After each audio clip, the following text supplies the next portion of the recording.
सपना जब अपना हो तो सिचुएशन चाहे जैसी भी हो, दिल बार बार कहता है थोड़ा और कोशिश कर ले।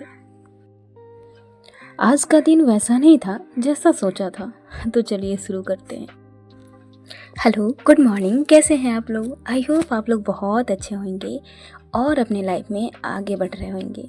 जैसा कि मैं पहले वीडियो में भी बताई थी कि जब किसी घर में मतलब नहीं, आसपास में जिसको पटीदार बोलते हैं उसमें भी कोई भी डेथ होता है तो आज का दिन जो था ना 9 केस का, तो बहुत सारा काम था।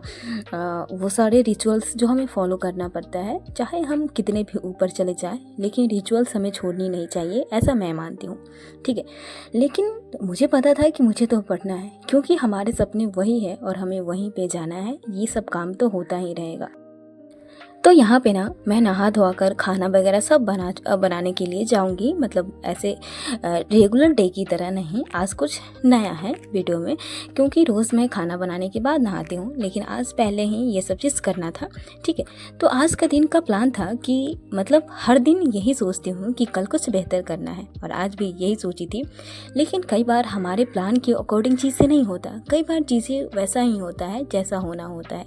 यहाँ पे ना मेरे सर में इतनी तेज़ी से दर्द हो रहा था ना कि मतलब मैं बाल भी धोई थी, लेकिन उसके बाद ना मैं बहुत ज़्यादा वायलिंग की। सर दर्द छूटने का नाम नहीं ले रहा था, लेकिन कोई बात नहीं, चीज़ें लाइफ में चलती रहती है। तनाव लेना मेरा सबसे बड़ा जो कंसर्न है ना, मतलब सबसे बड़ी जो दिक्कत है ना, वो है किसी बात को सोचना, ओवर थिंकिंग करना।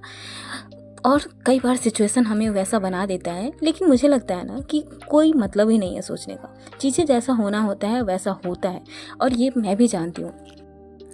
आज मुझे जो जो पढ़ना था ना, उसमें से अगर मैं आपको बताऊं तो सबसे पहले ना मैं कैलकुलेशन का प्रैक्टिस की।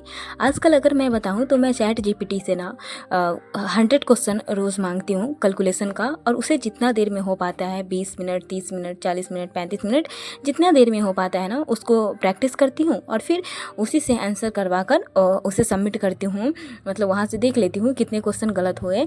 और सेकेंड स्टडी स्लॉट में ना मैं यहाँ पे ये कर रही हूँ, क्या बोलते हैं उसको, पजल की क्लास कर रही हूँ। पजल की क्लास से ही मैं पजल सॉल्व करती हूँ। यहाँ पे 12 पजल होते हैं, उसमें से कुछ पजल, 1-2 पजल मेरे से नहीं भी बनता है, तो मैं मतलब उसको कोशिश करती हूँ। सर का अप्रोच देखती हूँ कि सर कैसे बना रहे हैं, और उसके बाद मैं सोचती हूँ ना, मैं कोशिश करती हूँ कि अड्डा के क्विज से 2-3 पजल और सॉल्व कर लूँ।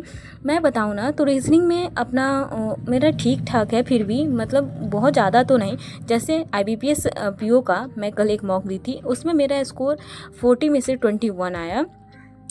2 क्वेश्चन रॉन्ग हुए, लेकिन ये बात फिर भी ठीक है। मतलब इसे मुझे इम्प्रूव करने का ज़रूरत है, और इम्प्रूवमेंट में ना मेरा जो मुझे लग रहा है ना कि पजल में मैं ज़्यादा टाइम दे रही हूँ, और मिसलिनियस में भी कुछ क्वेश्चन ऐसे होते हैं जिसमें मुझे ज़्यादा टाइम लग जाता है। लेकिन इससे भी बुरा हाल ना मेरा क्वांट का है। क्वांट का मैं क्या बताऊँ, मतलब क्वांट में ना मेरे मार्क्स बढ़ ही नहीं रहे हैं। 10-15 मतलब 20 तो कभी पहुँचता ही नहीं। और इसका मेन जो चीज़ है ना, वो है DI। तो इसके बाद ना मैं क्लास करने लगी थी DI का। DI मैं अरुण सर से कर रही हूँ, जैसा कि आप लोग पहले भी देखे थे, बताई थी मैं। और यहाँ पे ना रात का 11:30 हो गया था। तो इसके बाद ना मतलब यहीं पे मेरा सर दर्द हो रहा था, लेकिन एक चीज़ निश्चित था कि मैं पढ़ाई नहीं छोड़ूंगी, जितना हो पाए ना मैं पढ़ूंगी। और मेरी बेटी बहुत ज़्यादा शाम को परेशान करने लगती है, मतलब वो फीड करने के लिए कुछ भी नहीं खाती है, बस उसको फीड करना होता है। यहाँ पे मैं दिखा रही हूँ कि आज मैं क्या क्या पढ़ी कैलकुलेशन का, उसके बाद जो भी रीजनिंग का मॉक दी थी वो प्रैक्टिस की। और बेटी की वजह से भी ना मुझे बहुत ज़्यादा सर में दर्द हो जाता है। मतलब हम पढ़ना चाह रहे हैं, लेकिन सारा काम करने के बाद 7 बजे से ना मैं लगातार 9 बजे तक उसके लिए परेशान होती रही। वो सो ही नहीं रही थी, और 11:30 तक ना 4 घंटे पढ़ी। फिर मिलूंगी नए वीडियो में, तब तक अपना